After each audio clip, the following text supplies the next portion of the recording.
Rahima G bhaji అంటున్నారు. అన్వర్ హుసేన్ గారు. Okay. Dikshita నీకోసం ఈ పాట. ఓకే.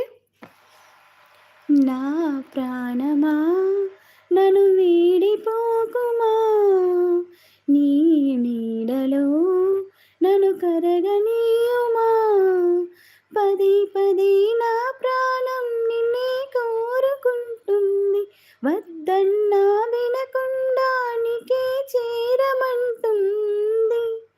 అనిత అనిత అనిత అనిత ఓ అనిత, నా తీయనైన కవిత దయలేదా కాస్తైనా ఈ పేదవాడి పైన.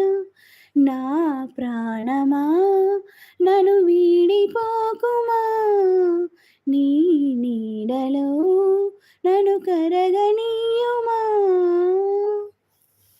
చెల్లి ఈ పాటేగా కావాలన్నావు.